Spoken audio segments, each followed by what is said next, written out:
Hi everyone, welcome to all of you. आप सभी का मेरे यूट्यूब चैनल शिवा ज्ञान पाठशाला में स्वागत है। दोस्तों, आप सभी कैसे हैं? उम्मीद है कि आप सभी बहुत अच्छे होंगे और अपनी एग्जाम की प्रिपरेशन भी बहुत ही अच्छे ढंग से कर रहे होंगे, क्योंकि आपका एग्जाम बहुत ही नज़दीक आ चुका है। तो उसी को ध्यान में रखते हुए आज की इस वीडियो में हम बीएससी फर्स्ट सेमेस्टर केमिस्ट्री के यूनिट 6, यूनिट का नाम है स्टीरियो केमिस्ट्री के टॉप 50 एमसीक्यू को डिस्कस करने वाले हैं, जो कि 2026 के एग्जाम में आने वाले पूरा क्वेश्चन इसमें है दोस्तों। तो आप लोग वीडियो को जल्दी से देख लीजिएगा, क्योंकि पेपर जो है यहीं से देखने को आपको मिलेगा और ये एग्जाम ओरिएंटेड क्वेश्चन है। जितना भी यहाँ पे क्वेश्चन कराया जाएगा एग्जाम ओरिएंटेड क्वेश्चन है दोस्तों। और माँ विंध्यवासिनी यूनिवर्सिटी मिर्जापुर और उससे एफिलेटेड जितने भी कॉलेज के स्टूडेंट हैं जिनका सब्जेक्ट केमिस्ट्री है, उनके लिए यह वीडियो बहुत ही महत्वपूर्ण साबित होने वाला है और ये अन्य यूनिवर्सिटी के लिए भी बहुत ही महत्वपूर्ण है दोस्तों। तो यदि आप बीएससी फर्स्ट सेमेस्टर के छात्र हैं और अभी तक आपने कुछ नहीं पढ़ा, तो कृपया टेंशन लेने की कोई ज़रूरत नहीं है। आप हमारे प्लेलिस्ट में जाइए, वहाँ से यूनिट 1 से वीडियो को देखना स्टार्ट कीजिए। उसी फ्लो में आज यूनिट 6 को कराया जा रहा है दोस्तों। इसी प्रकार से यूनिट 8 तक आपका पूरा कराया जाएगा, ताकि आप अपने एग्जाम में अच्छा स्कोर कर सकें। तो आपको टेंशन लेने की बिल्कुल भी जरूरत नहीं है, क्योंकि आपके साथ है शिवा ज्ञान पाठशाला चैनल। अभी तक आपने सब्सक्राइब नहीं किया तो कृपया करके सब्सक्राइब कर ले, ताकि कोई भी वीडियो इसी प्रकार का अपलोड होने पर उसका नोटिफिकेशन सबसे पहले आप तक पहुँच सके। इसलिए चैनल को सब्सक्राइब करके और बेल आइकन प्रेस कर लीजिएगा, ताकि कोई भी इन्फॉर्मेशन आपसे मिस ना हो दोस्तों। टारगेट मेरा है 1 के सब्सक्राइबर का। 1 के सब्सक्राइबर को आपको जल्दी से जल्दी कंप्लीट करना है, ठीक है, अपने दोस्तों के साथ शेयर करके, ठीक है, जैसे भी करिए। और जो केमिस्ट्री का एग्जाम है माँ विंध्यवासिनी यूनिवर्सिटी और उससे एफिलेटेड जितने भी कॉलेज के स्टूडेंट हैं, उनका एग्जाम जो है कब लगा हुआ है दोस्तों? 9 फरवरी को लगा हुआ है। कब लगा हुआ है? 9 फरवरी को लगा हुआ है। तो उनके लिए यह वीडियो और रामबाण साबित होने वाला है। और जितने भी अदर यूनिवर्सिटी हैं उनका भी यदि एमसीक्यू पैटर्न पे एग्जाम हो रहा है, तो उनके लिए बहुत महत्वपूर्ण साबित होगा दोस्तों, क्योंकि यह क्वेश्चन जो है पीवाईक्यू और बीआईएमपी क्वेश्चन को ध्यान में रखते हुए सेट किया गया है। कोई भी क्वेश्चन यहाँ पे हवाबाजी में नहीं कराया जा रहा है दोस्तों। तो चलिए देखते हैं, स्टार्ट करते हैं वीडियो को। क्वेश्चन नंबर फर्स्ट कह रहा है व्हाट इज स्टीरियो केमिस्ट्री। जो आपका वो क्या नाम है, यूनिट का नाम है, उसी से क्वेश्चन पहला आ गया, ठीक है। स्टीरियो केमिस्ट्री क्या है? Study of spatial arrangement of atoms, study of atomic number, या स्टडी ऑफ रिएक्शन ओनली, या study of acid and bases. तो इसमें आपका जो राइट ऑप्शन हो जाएगा दोस्तों ऑप्शन ए, इसमें बिल्कुल करेक्ट माना जाएगा। Study of spatial arrangement of atoms, यानी कि परमाणुओं की स्थानीय व्यवस्था का अध्ययन जो है स्टीरियो केमिस्ट्री कहलाता है दोस्तों। स्टीरियो केमिस्ट्री जो है अणुओं के स्थानिक विन्यास यानी कि 3D अरेंजमेंट ऑफ एटम्स का अध्ययन है। यह केवल उनके रासायनिक सूत्र या संरचना तक सीमित नहीं, बल्कि यह देखता है कि अणु के भीतर परमाणु 3D स्पेस में कैसे या 3D स्पेस में कैसे अरेंजमेंट होते हैं, ठीक है दोस्तों। नेक्स्ट क्वेश्चन, क्वेश्चन नंबर 2 कह रहा है आइसोमेरिज्म इज डिफाइंड है, यानी कि समावयवता की परिभाषा है। क्या परिभाषा है दोस्तों? Same formula same structure, same molecular formula but different arrangement, या डिफरेंट फार्मूला डिफरेंट स्ट्रक्चर, या सेम नेम कंपाउंड्स। तो दोस्तों इसमें से जो आपका करेक्ट ऑप्शन हो जाएगा दोस्तों, ऑप्शन इसमें आपका बिल्कुल इसमें बी करेक्ट होगा दोस्तों। कौन सा? बी, यानी कि same molecular formula but different arrangement जो होता है वो समावयवता कहलाती है। क्या होता है दोस्तों उसका? जो क्या होता है, आइसोमेरिज्म का मतलब ही यह होता है कि एक ही आणविक सूत्र यानी कि मॉलिक्यूलर फार्मूला जो है एक हो, पर अलग अलग संरचना उसका हो। उदाहरण के लिए C2H6O में इथेनॉल और डाईमेथिल ईथर दोनों का सूत्र समान है, पर संरचना इनका अलग अलग है दोस्तों, ठीक है। नेक्स्ट क्वेश्चन, क्वेश्चन नंबर 3 कह रहा है optical isomerism occurs due to. प्रकाश की समावयवता होती है, कैसा होती है? Double bond, presence of chiral centre, plane of symmetry, या आयनिक बॉन्ड। तो इसमें से आपका जो करेक्ट ऑप्शन हो जाएगा दोस्तों, ऑप्शन इसमें बी बिल्कुल करेक्ट होगा दोस्तों, प्रेजेंस ऑफ कायरल सेंटर, ठीक है, यानी कि कील केंद्र की उपस्थिति में होता है। यानी कि क्या होता है, ऑप्टिकल आइसोमेरिज्म तब होती है जब अणुओं में कायरल सेंटर यानी कि असमान कार्बन मौजूद होता है। ये अणु दर्पण प्रतिबिंब पर आरोप्य यानी कि नॉन सुपरइम्पोजेबल नहीं होते, इसलिए प्रकाश को घुमा देते हैं दोस्तों।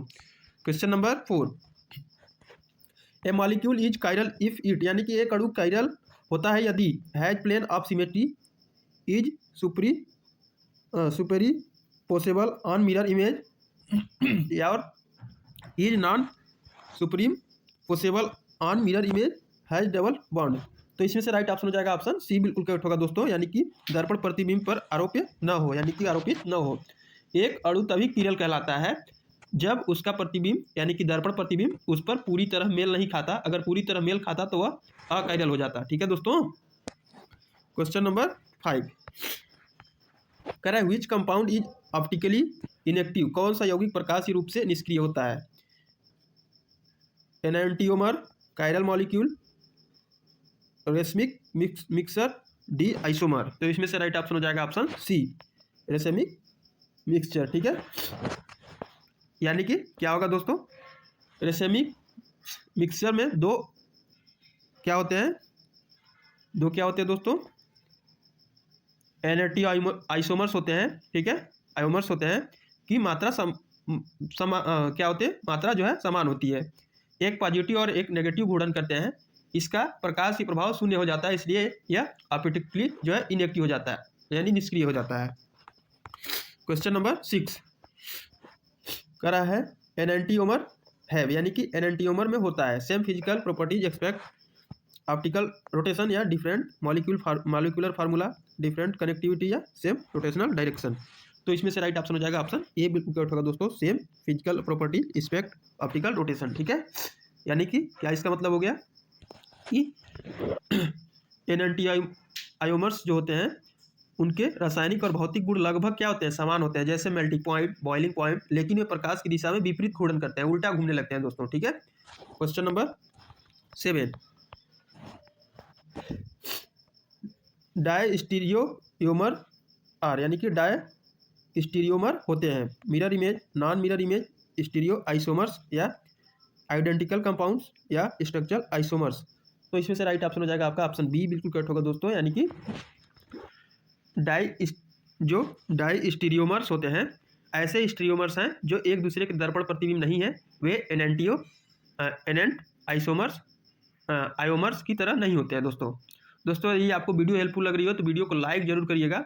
ठीक है, और अपने दोस्तों के साथ शेयर करिएगा ताकि 1K का जो टारगेट है वो जल्द से जल्द आप लोग कंप्लीट कर दें। ठीक है, और दोस्तों बहुत लोगों का मांग है को करिकुलर का एग्जाम 13 फरवरी को लगा हुआ है माँ विंध्यवासिनी यूनिवर्सिटी का, और उससे रिलेटेड जितने भी कॉलेज है BA BSc BCom का को करिकुलर का एग्जाम जो है 13 फरवरी को लगा हुआ है। तो सब कमेंट कर रहे हैं वीडियो चाहिए, तो आप लोग जल्द से जल्द 1K टारगेट को पूरा कंप्लीट करिए।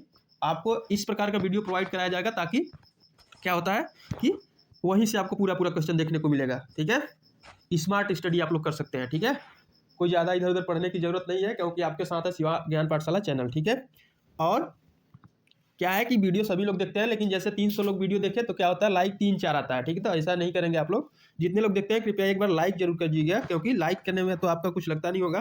ठीक है, जहाँ तक हमें उम्मीद है, तो आप लोग लाइक करिएगा, और यदि किसी प्रकार का कोई डाउट हो तो कमेंट करिएगा, और डाउट नहीं है तो सुपर थैंक्स कमेंट में जरूर करिएगा, ताकि हमें पता चल सके कि आप लोग एक्टिव हैं, आप लोग इंटरेस्टेड हैं। ठीक है, तो चलिए अगला क्वेश्चन देखते हैं। Question number 8 threo and erythro forms are types of. Threo और एरिथ्रो किसके प्रकार हैं?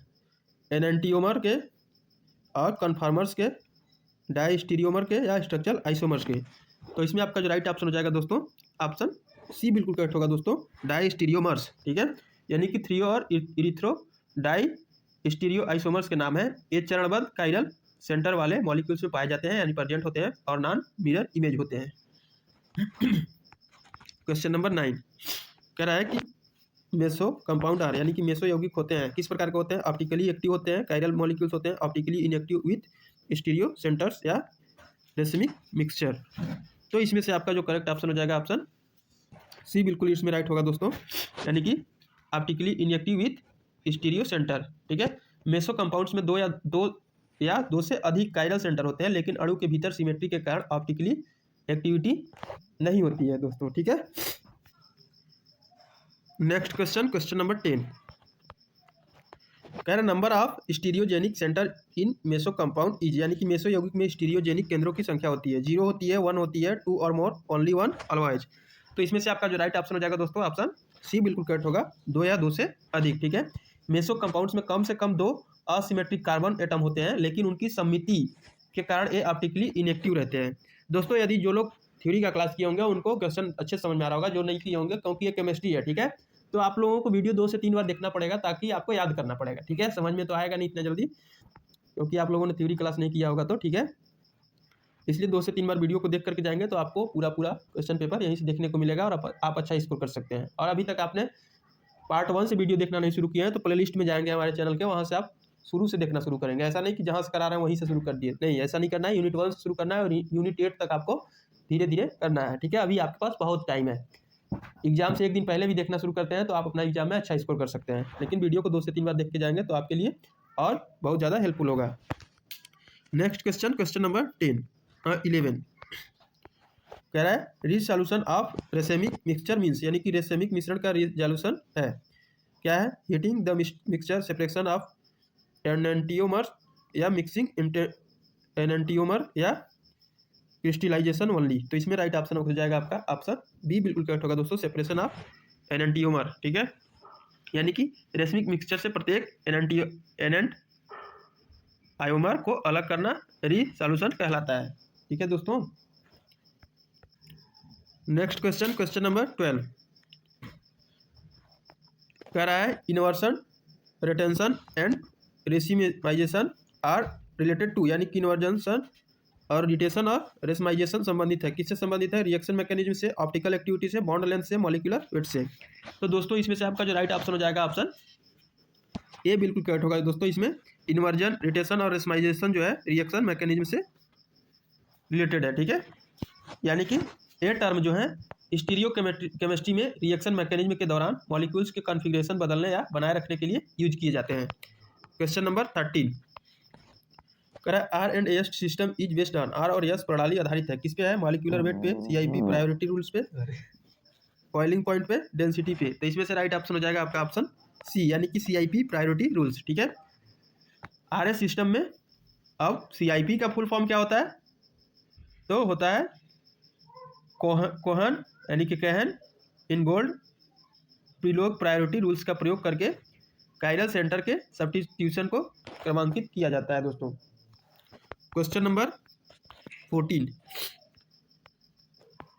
कह रहा है D and L system is related to, D और एल प्रणाली संबंधित है, किससे संबंधित है? ग्लूकोज कॉन्फ़िगरेशन से, ऑप्टिकल रोटेशन साइन से, या आरएस सिस्टम से, या जियोमेट्रिक आइसोमेरिज्म से। तो इसमें आपका जो पूरा राइट आंसर हो जाएगा ऑप्शन ए बिल्कुल करेक्ट होगा, ग्लूकोज कॉन्फ़िगरेशन से, ठीक है, यानी कि ग्लूकोज की संरचना से। डीएल सिस्टम मूलतः शुगर और एमिनो एसिड के कॉन्फ़िगरेशन को दिखाने के लिए प्रयोग होती है और यह ऑप्टिकल रोटेशन से संबंधित नहीं है, ठीक है दोस्तों। Question number 15 geometrical isomerism occurs due to, यानी कि ज्यामितीय समानता होती है free rotation, restricted rotation, ionic bond, hydrogen bond. तो इसमें से राइट ऑप्शन हो जाएगा आपका ऑप्शन बी, यानी कि रेस्ट्रिक्टेड रोटेशन, ठीक है। यानी कि जियोमेट्रिकल आइसोमेरिज्म डबल बॉन्ड या रिंग्स के कारण होती है जहां रोटेशनल रिस्ट्रिक्टेड होती है। क्वेश्चन नंबर 16 कह रहा है E and Z nomenclature is used for, यानी कि ई और जेड नामकरण उपयोग होता है कहाँ पे होता है? ऑप्टिकल आइसोमर्स में, जियोमेट्रिकल आइसोमर्स में, स्ट्रक्चर आइसोमर्स में, या कन्फर्मर्स में। तो इसमें से आपका जो राइट ऑप्शन हो जाएगा ऑप्शन इसमें बी बिल्कुल करेक्ट होगा दोस्तों, जियोमेट्रिकल आइसोमर्स में, ठीक है।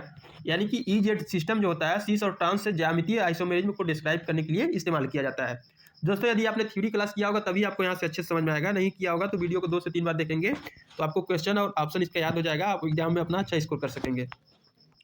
क्वेश्चन नंबर 17 कह रहा है conformational isomerism is due to, संरूपात्मक समानता होती है किस प्रकार की होती है? Breaking bond, rotational around, single bond, double bond, ionic bond. तो इसमें से राइट ऑप्शन हो जाएगा आपका ऑप्शन बी बिल्कुल करेक्ट होगा दोस्तों, रोटेशन अराउंड सिंगल बॉन्ड, ठीक है। यानी कि क्या होगा? कन्फर्मर सिंगल बॉन्ड रोटेशन से बनते हैं, बॉन्ड जो है ब्रेक नहीं होता है, यानी कि टूटता नहीं है, बॉन्ड जो है टूटता नहीं है। Question number 18 most stable confirmation of ethane, ठीक है, इज, यानी कि एथेन का सबसे स्थिर संरूप है एक्लाइव्ड, स्टेगर्ड, स्क्यू या सीस। तो इसमें से आपका जो राइट ऑप्शन हो जाएगा ऑप्शन बी, यानी कि स्टेगर्ड, ठीक है।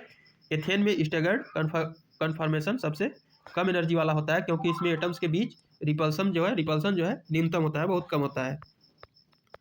Question number 19 Newman projection is use to represent, Newman projection उपयोग होता है ऑप्टिकल एक्टिविटी के लिए, कन्फर्मेशन ऑफ मॉलिक्यूल के लिए, बॉन्ड एंगल के लिए, मॉलिक्यूल फार्मूला के लिए। तो इसका जो पूरा आपका सही ऑप्शन हो जाएगा ऑप्शन बी, ठीक है। यानी कि न्यूमैन प्रोजेक्शन सिंगल बॉन्ड के चारों ओर एटम्स के रोटेशन को दिखाने के लिए ये यूज होता है, ठीक है। क्वेश्चन नंबर 20 कह रहा है difference between configuration and conformation is, यानी कि कॉन्फ़िगरेशन और कन्फर्मेशन में अंतर है। Bond breaking required in configuration, both same. Conformation requires bond breaking, no rotation involved. तो इसमें आपका जो राइट ऑप्शन जाएगा ऑप्शन ए बिल्कुल करेक्ट होगा दोस्तों। क्या होता है कि bond breaking required in configuration, यानी कि कन्फिग्रेशन में बॉन्ड तोड़ना आवश्यक होता है, और कन्फर्मेशन में बॉन्ड रोटेशन से बदलते हैं, और कन्फिग्रेशन में बॉन्ड ब्रेकिंग के बिना नहीं बदला जा सकता है। ठीक है दोस्तों। Question number 21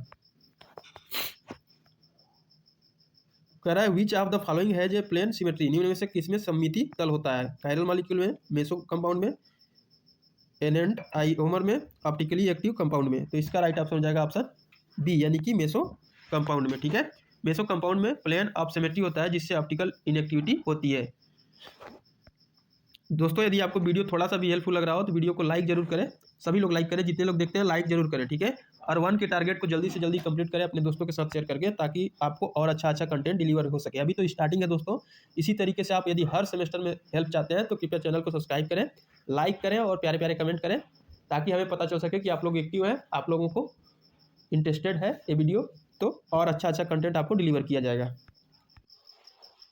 next question, question number 22 कह रहा है optical activity is measured by, यानी कि प्रकाश की सक्रियता मापी जाती है पोलैरीमीटर से, कोलोरीमीटर से, स्पेक्ट्रोमीटर से या बैरोमीटर से।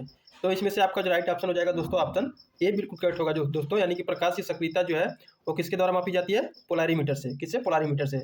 ऑप्टिकल एक्टिविटी को मापने के लिए पोलैरीमीटर का उपयोग किया जाता है। यह उपकरण प्लेन पोलराइज्ड लाइट को अणु में से गुजारता है और यह मापता है कि प्रकाश कितने डिग्री तक घूर्णित हुआ, यानी कि घूमा। ठीक है, क्वेश्चन नंबर 23 कह रहा है the compound which rotates plane polarized light is called, यानी कि जो यौगिक समतल ध्रुवीकृत प्रकाश को घुमाता है उसे कहते हैं, क्या कहते हैं? एकाइरल, ऑप्टिकली एक्टिव, रेसेमिक या मेसो। तो इसमें से आपका जो राइट ऑप्शन हो जाएगा दोस्तों ऑप्शन इसमें बी बिल्कुल करेक्ट होगा, ऑप्टिकली एक्टिव। ठीक ना, यानी कि ऑप्टिकली एक्टिव कंपाउंड्स में कायरल सेंटर होते हैं जो प्रकाश को क्या करते हैं? रोटेशन कराने का काम करते हैं, यानी कि घुमाने का काम करते हैं। एग्जाम्पल के लिए क्या होता है? लैक्टिक एसिड और डी ग्लूकोज। ठीक है दोस्तों, ये एग्जाम्पल है आपका, आप लोग याद रखेंगे इसे। क्वेश्चन नंबर 24 कह रहे रेशमिक मिक्सचर कंटेंस, यानी कि रेशमिक मिश्रण में होता है only D form, only L form, equal amount of enantiomers या डायस्टीरियोमर्स। तो इसमें से आपका जो राइट ऑप्शन हो जाएगा ऑप्शन सी बिल्कुल करेक्ट होगा दोस्तों, इक्वल अमाउंट ऑफ एनेंटियोमर। ठीक है, यानी कि क्या हो जाएगा इसमें? रेशमिक मिक्सचर में 2 एनेंट आयोमर्स समान मात्रा में मौजूद होते हैं, इसका प्रकाश से घूर्णन शून्य होता है। ठीक है, क्वेश्चन नंबर 25 कह रहा है दोस्तों optical rotation of racemic mixture is, यानी कि रेशमिक मिश्रण का प्रकाशीय घूर्णन होता है मैक्सिमम 0, पॉजिटिव या नेगेटिव। तो इसमें आपका जो राइट ऑप्शन हो जाएगा ऑप्शन बी बिल्कुल करेक्ट होगा दोस्तों, 0। ठीक है, यानी कि पॉजिटिव और नेगेटिव एनेंट आयोमर्स की घूर्णन क्रियाएं एक दूसरे को क्या करती हैं? कैंसिल कर देती हैं, रिमूव कर देती हैं, इसलिए रेशमिक मिक्सचर ऑप्टिकली इनएक्टिव यानी कि निष्क्रिय हो जाता है। क्वेश्चन नंबर 26 ठीक है, a carbon atom attached to 4 different group is called, यानी कि 4 भिन्न समूहों से जुड़ा कार्बन परमाणु कहलाता है achiral carbon, asymmetric carbon, planar carbon या आयनिक कार्बन। तो इसमें आपका जो राइट ऑप्शन हो जाएगा ऑप्शन बी बिल्कुल करेक्ट होगा दोस्तों, असिमेट्रिक कार्बन। ठीक है, यदि कार्बन के 4 अलग अलग सब्स्टिट्यूट्स हो तो वह काइरल सेंटर बन जाता है और ऑप्टिकल आइसोमेरिज्म दिखाता है दोस्तों, यानी कि शो होता है। क्वेश्चन नंबर 27 कह number of enantiomers in a pair is, एक जोड़ी में एनेंटी आयोमर्स की संख्या होती है 1, 2, 3, 4। तो इसमें राइट ऑप्शन हो जाएगा ऑप्शन 2 क्या होता है? एक काइरल सेंटर के लिए 2 एनेंट आयोमर्स होते हैं जो मिरर इमेज होते हैं। क्या होते हैं? मिरर इमेज होते हैं, लेकिन सुप्रीम क्या होता है? सुप्रीम पोसेबल नहीं होता है। क्वेश्चन नंबर 28 कराया डायस्टीरियोमर डिफर इन, यानी कि डायस्टीरियोमर भिन्न होते हैं किससे? मॉलिक्यूलर फार्मूला से, फिजिकल प्रॉपर्टी से, स्ट्रक्चरल फार्मूला से या मॉलिक्यूलर वेट से। तो इसमें आपका जो बिल्कुल करेक्ट ऑप्शन हो जाएगा ऑप्शन बी, फिजिकल प्रॉपर्टी से। ठीक है, यानी कि जो डायस्टीरियोमर्स होते हैं कि केमिकल जो होते हैं फार्मूला समान होते हैं, पर मेल्टिंग पॉइंट, बॉइलिंग पॉइंट और सॉल्युबिलिटी जैसे भौतिक गुण भिन्न होते हैं। नेक्स्ट क्वेश्चन नंबर 29 ठीक है, कह रहा है which is optically inactive but contains chiral centre, यानी कि कौन सा प्रकाशीय रूप से निष्क्रिय है पर काइरल केंद्र रखता है? एनेंटियोमर, मेसोयौगिक या काइरल अणु या डी आइसोमर्स। तो इसमें आपका जो करेक्ट ऑप्शन हो जाएगा ऑप्शन बी बिल्कुल करेक्ट होगा दोस्तों, मेसो कंपाउंड, ठीक है। यानी कि मेसो कंपाउंड्स में सिमेट्री प्लेन होती है, इसलिए ऑप्टिकली इनएक्टिव होते हैं, भले ही उनमें असिमेट्रिक कार्बन हो, ठीक है। Question number 30, Fischer projection represents, यानी कि फिशर प्रोजेक्शन दर्शाता है कन्फर्मेशन, कॉन्फिगरेशन, मॉलिक्यूलर वेट या रिएक्शन मैकेनिज्म। तो इसमें आपका जो राइट ऑप्शन हो जाएगा ऑप्शन बी बिल्कुल करेक्ट होगा दोस्तों, कॉन्फिगरेशन, ठीक है। यानी कि फिशर प्रोजेक्शन कायरल मॉलिक्यूल्स के कॉन्फिगरेशन को 2D में दिखाता है, दिखाने का तरीका है, किसमें 2D में, 3D में नहीं ना, 2D में दिखाने का एक तरीका है। क्वेश्चन नंबर 31 करा है कि flying wedge formula is use to show, flying wedge सूत्र उपयोग होता है, कहाँ होता है, प्लेनर स्ट्रक्चर में, 3 डायमेंशनल स्ट्रक्चर यानी कि 3D स्ट्रक्चर में, मॉलिक्यूलर फार्मूला में, बॉन्ड लेंथ में। तो इसका जो करेक्ट ऑप्शन हो जाएगा ऑप्शन बी, यानी कि 3 डायमेंशनल स्ट्रक्चर में दिखाने के लिए यूज होता है। यानी कि फ्लाइंग वेज यानी कि सॉलिड वेज जिसको नाम से जाना जाता है, 3D ओरिएंटेशन ऑफ सब्स्टिट्यूशन दिखाने के लिए इसका यूज होता है। क्वेश्चन नंबर 32 कह रहा है कि the EZ system is based on, EZ प्रणाली आधारित है ऑप्टिकल रोटेशन पे, एटॉमिक नंबर प्रायोरिटी पे, मॉलिक्यूलर मास पे या डेंसिटी पे। तो इसमें से आपका जो राइट ऑप्शन हो जाएगा ऑप्शन बी बिल्कुल करेक्ट होगा दोस्तों, एटॉमिक नंबर प्रायोरिटी पे, ठीक है। यानी कि परमाणु क्रमांक प्राथमिकता, EZ system Cahn Ingold Prelog rules पर आधारित है, यानी कि CIP पे आधारित है। हायर एटॉमिक नंबर वाले सब्स्टिट्यूएंट को प्रायोरिटी दी जाती है। दोस्तों आप लोग 1K का टारगेट को जल्द से जल्द कंप्लीट करेंगे, ताकि आपका जो को करिकुलर का एग्जाम है उसमें आप 95+ क्वेश्चन स्कोर कर सकें, ठीक है। क्योंकि उसका कंटेंट रेडी है, बस वीडियो अपलोड करना है दोस्तों। तो आप लोग जल्द से जल्द इसे कंप्लीट करेंगे, ठीक है, ताकि हमें पता चल सके कि आप सभी एक्टिव हैं। और यदि वीडियो आप देखते हैं तो वीडियो को लाइक जरूर किया करिएगा, ठीक है, क्योंकि आपको 1% भी हेल्पफुल लगा हो तो लाइक जरूर करिएगा और कमेंट में सुपर थैंक्स जरूर लिखिएगा, ताकि आपको और अच्छा से अच्छा कंटेंट डिलीवर किया जा सके हर सेमेस्टर में, ठीक है। यानी कि अभी तो स्टार्टिंग है, आप सेकंड में जाएंगे, थर्ड में जाएंगे, फोर्थ में जाएंगे, इस प्रकार से हर सेमेस्टर में आपका मदद हो सके। इसलिए अभी तक यदि आपने शिवा ज्ञान पाठशाला चैनल को सब्सक्राइब नहीं किया तो कृपया करके सब्सक्राइब कर लें और बेल आइकन को प्रेस कर लें, ताकि किसी भी प्रकार का वीडियो अपलोड होने पर सबसे पहले उसका नोटिफिकेशन आप तक पहुंच सके। क्वेश्चन नंबर 33 करा है which conformation of butane is most stable, butane का सबसे स्थिर संरूप कौन सा है, फुली एक्लिप्स्ड या गॉस या एंटी या सीन। तो इसमें से राइट ऑप्शन हो जाएगा ऑप्शन सी बिल्कुल करेक्ट होगा दोस्तों, एंटी, ठीक है। एंटी कन्फर्मेशन में बल्कि ग्रुप्स अपोजिट डायरेक्शन में होते हैं और स्टेरिक हिंड्रेंस कम होता है, इसलिए सबसे स्टेबल है, ठीक है दोस्तों। Question number 34 chair conformation is related to, यानी कि चेयर संरूप संबंधित है एथेन से, प्रोपेन से, साइक्लोहेक्सेन से या साइक्लोप्रोपेन से। तो इसमें राइट ऑप्शन हो जाएगा आपका ऑप्शन सी, साइक्लोहेक्सेन से। साइक्लोहेक्सेन में चेयर कन्फर्मेशन सबसे स्ट्रेंथ फ्री और स्टेबल होती है। नेक्स्ट क्वेश्चन, क्वेश्चन नंबर 35 कराए axial and equational bond are found in, यानी अक्षीय और भूमध्य बंध पाए जाते हैं इथेन में, बेंजीन में, साइक्लोहेक्सेन में या इथीन में। तो इसमें आपका जो राइट ऑप्शन हो जाएगा ऑप्शन सी, यानी कि साइक्लोहेक्सेन में। यानी कि साइक्लोहेक्सेन के चेयर कन्फर्मेशन में बॉन्ड तो 2 प्रकार के होते हैं, एक एक्सियल और एक इक्वेटोरियल बॉन्ड, ठीक है। एक्सियल बॉन्ड में क्या होता है, ये ऊपर और नीचे की दिशा में होते हैं, ऊपर और नीचे की दिशा में होते हैं। और जो इक्वेटोरियल बॉन्ड होता है ये प्लेनर के समानांतर फैले होते हैं। चेयर कन्फर्मेशन सबसे स्ट्रेन फ्री और स्टेबल होती है। क्वेश्चन नंबर 36 करें Newman projection is viewed along, यानी कि न्यूमैन प्रोजेक्शन देखा जाता है किसमें, डबल बॉन्ड में, सिंगल बॉन्ड में, आयनिक बॉन्ड में या हाइड्रोजन बॉन्ड में। तो इसका जो राइट ऑप्शन हो जाएगा ऑप्शन बी बिल्कुल करेक्ट होगा दोस्तों, सिंगल बॉन्ड में, ठीक है। यानी कि न्यूमैन प्रोजेक्शन में हम सिंगल बॉन्ड के एक्सिस के एलॉन्ग मॉलिक्यूल को देखते हैं, इससे फ्रंट और बैक कार्बन के सब्स्टिट्यूएंट्स की रिलेटिव ओरिएंटेशन आराम से दिखाई देता है, ठीक है। क्वेश्चन नंबर 37 कह रहा है कन्फर्मर्स आर इंटर कन्वर्टेड, यानी कि संरूप एक दूसरे में बदलते हैं ब्रेकिंग बॉन्ड से, रोटेशन अराउंड बॉन्ड से, या केमिकल रिएक्शन से, या हीटिंग ओनली से। तो इसमें आपका जो बिल्कुल करेक्ट ऑप्शन हो जाएगा option B, rotation around bond, ठीक है। यानी कन्फर्मर्स में बॉन्ड को तोड़े बिना रोटेशन से परिवर्तन होता है। उदाहरण के लिए इथेन में स्टेजर्ड और एक्लिप्स्ड कन्फर्मेशंस, ठीक है।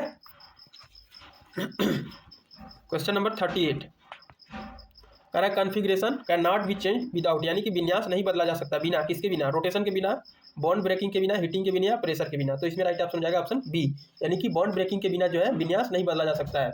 जो कॉन्फ़िगरेशन होता है RS सिस्टम जो होता है, ठीक है, इसको बदलने के लिए कोवैलेंट बॉन्ड को तोड़ना बहुत जरूरी होता है। बॉन्ड रोटेशन सिर्फ कन्फर्मेशन बदल सकती है, कॉन्फ़िगरेशन नहीं।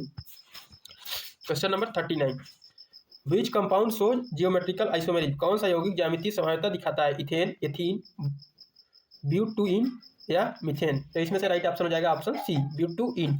ठीक है, जियोमेट्रिकल आइसोमेरिज्म डबल बॉन्ड की रेस्ट्रिक्टेड रोटेशन के कारण होती है, बट ब्यूट टू इन में सिस और ट्रांस या जेड या ई फॉर्म्स बन सकते हैं।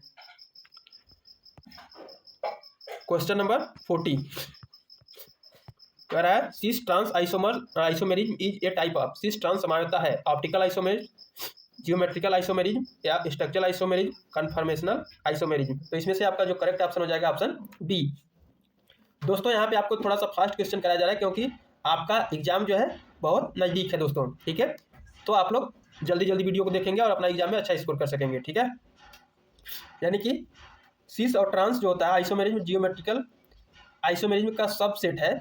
सिस जो होता है सब्स्टिट्यूट सेम साइड होता है और ट्रांस जो होता है सब्स्टिट्यूट अपोजिट साइड में होता है। ट्रांस जो होता है अपोजिट में होता है और सिस जो होता है सेम साइड में होता है। क्वेश्चन नंबर 41 कह रहा है which does not show optical activity, कौन प्रकाशीय सक्रियता नहीं दिखाता? एनेंटियोमर, रेशमिक मिक्सचर, कायरल कंपाउंड या डी ग्लूकोज। तो इसमें आपका जो राइट ऑप्शन हो जाएगा ऑप्शन बी बिल्कुल करेक्ट होगा दोस्तों। यानी कि रेशमिक मिक्सचर में पॉजिटिव और नेगेटिव एनेंट आयोमर्स बराबर मात्रा में होते हैं, इसलिए घूर्णन कैंसिल हो जाता है, घूर्णन जो होता है कैंसिल हो जाता है और ऑप्टिकल एक्टिविटी जो है जीरो हो जाती है। ठीक है दोस्तों, question number 42 optical isomers differs इन, यानी कि प्रकाश से समावेश भिन्न होते हैं केमिकल प्रॉपर्टी से, डायरेक्शन ऑफ रोटेशन से, मॉलिक्यूलर फार्मूला से या बॉन्ड लेंथ से। तो इसमें आपका जो बिल्कुल करेक्ट ऑप्शन हो जाएगा ऑप्शन बी, यानी कि डायरेक्शन ऑफ रोटेशन से। ठीक है, यानी कि एनेंट आयोमर्स जो होता है जो इनके केमिकल प्रॉपर्टीज और मेल्टिंग पॉइंट लगभग समान होते हैं, अंतर केवल प्रकाश के घूर्णन की दिशा में होता है, या तो पॉजिटिव होता है या तो नेगेटिव होता है। क्वेश्चन नंबर 43 कह रहा है resolution is required for, resolution आवश्यक है किसके लिए? प्योर कंपाउंड के लिए, रेशमिक मिक्सचर के लिए, मिसो कंपाउंड के लिए, अकायरल कंपाउंड के लिए। तो इसमें आपका जो बिल्कुल करेक्ट ऑप्शन हो जाएगा ऑप्शन बी। ठीक है, यानी कि रेशमिक मिक्सचर के लिए। ठीक है दोस्तों, रेशमिक मिक्सचर में दो अपोजिट एनेंट आयोमर्स होते हैं, रिजोल्यूशन द्वारा हम शुद्ध एनेंट आयोमर्स अलग कर लेते हैं। ठीक है दोस्तों, आप लोग 1 के सब्सक्राइबर के टारगेट को जल्द से पूरा करेंगे, अपने दोस्तों के साथ शेयर करके, चाहे जैसे भी करें आप लोग इतना कर सकते हैं सपोर्ट, क्योंकि आपके लिए इतना हेल्पफुल वीडियो प्रोवाइड कराया जा रहा है दोस्तों। इसके पीछे मेहनत होता है, ठीक ना, ऐसा नहीं कि कुछ भी हवाबाजी में आकर के करा दिए, तो ऐसा नहीं होता है। यहाँ पे जितने भी क्वेश्चन है उनके पीछे बहुत रिसर्च और उसको PYQ देख करके इसके बाद वीडियो को बनाया गया, ताकि आपके एग्जाम में 100% क्वेश्चन फंसने का पूरा चांस यहीं से रहता है। Question number 44 correct threo and in threo nomenclature use to, threo और थ्रियो नामकरण उपयोग होता है ऑप्टिकल आइसोमर्स में, डाइस्टीरियोमर्स में, कन्फर्मर्स में या स्ट्रक्चरल आइसोमर्स में। दोस्तों इसमें आपको स्टीरियो केमिस्ट्री टॉपिक किया है, स्टीरियो केमिस्ट्री से भर के क्वेश्चन को बताया गया, जो कि हर तरह से क्वेश्चन बन सकते हैं। ठीक है, तो इसमें आपका जो राइट ऑप्शन हो जाएगा ऑप्शन बी, डाइस्टीरियोमर्स। ठीक है, यानी कि थ्रियो और इरिथ्रो डाइस्टीरियोमर्स के कायरल सेंटर की रिलेटिव अरेंजमेंट दर्शाते हैं। ये एनेंट आयोमर्स नहीं होते क्योंकि ये मिरर इमेजेस नहीं है। Question number 45 which molecule is achiral, कौन सा अणु अकायरल है? Lactic acid, tartaric acid, meso tartaric acid या ग्लूकोज। तो इसमें राइट ऑप्शन हो जाएगा आपका option C, meso tartaric acid. ठीक है, मीसो टार्टरिक एसिड में कायरल सेंटर होते हैं, लेकिन मॉलिक्यूल्स के बीच प्लेन ऑफ सिमेट्री के कारण ऑप्टिकल एक्टिविटी नहीं होती है। ठीक है दोस्तों, question number 46 priority rules are use in, यानी कि प्राथमिकता नियम उपयोग होते हैं DL सिस्टम में, RS सिस्टम में, सिस ट्रांस सिस्टम में, न्यूमैन प्रोजेक्शन में। तो इसका राइट ऑप्शन हो जाएगा ऑप्शन इसमें बिल्कुल बी करेक्ट होगा दोस्तों, RS सिस्टम में। RS सिस्टम में कैहन इनगोल्ड प्रिलोग रूल्स, यानी कि जिसे CIP रूल्स भी कहा जाता है, उसका उपयोग सब्स्टिट्यूएंट्स को प्रायोरिटी क्रम देने के लिए किया जाता है।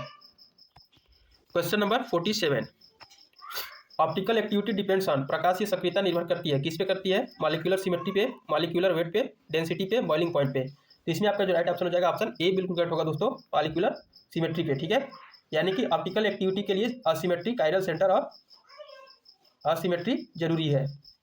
सिमेट्री मॉलिक्यूल्स ऑप्टिकली इनएक्टिव होते हैं, यानी कि निष्क्रिय होते हैं। Question number 48 geometrical isomerism is absent in, यानी कि ज्यामितीय समावेशता अनुपस्थित होती है एल्कीन में, साइक्लो एल्केन में, एल्कीन में, अल्काइन में या ऑक्साइन में। तो इसमें राइट ऑप्शन हो जाएगा आपका ऑप्शन सी बिल्कुल करेक्ट होगा दोस्तों, अल्काइन में। ठीक है, अल्काइन में ट्रिपल बॉन्ड लिनियर होता है, ट्रिपल बॉन्ड के कारण रोटेशन रिस्ट्रिक्टेड नहीं होती, सिस टर्न्स इम्पॉसिबल होता है इसमें। ठीक है दोस्तों, क्वेश्चन नंबर 49 कह रहा है एंटी कन्फर्मेशन है, एंटी स्वरूप में होता है, maximum repulsion, minimum repulsion, zero rotation या बॉन्ड ब्रेकिंग। तो इसमें राइट ऑप्शन हो जाएगा आपका ऑप्शन बी, यानी कि मिनिमम रिपल्सन। ठीक है, एंटी कन्फर्मेशन में बल्कि ग्रुप्स, कौन सा बल्कि ग्रुप्स अपोजिट डायरेक्शन में होते हैं, इस कारण स्टेरिक हिंड्रेंस कम और मॉलिक्यूल स्टेबल हो जाता है।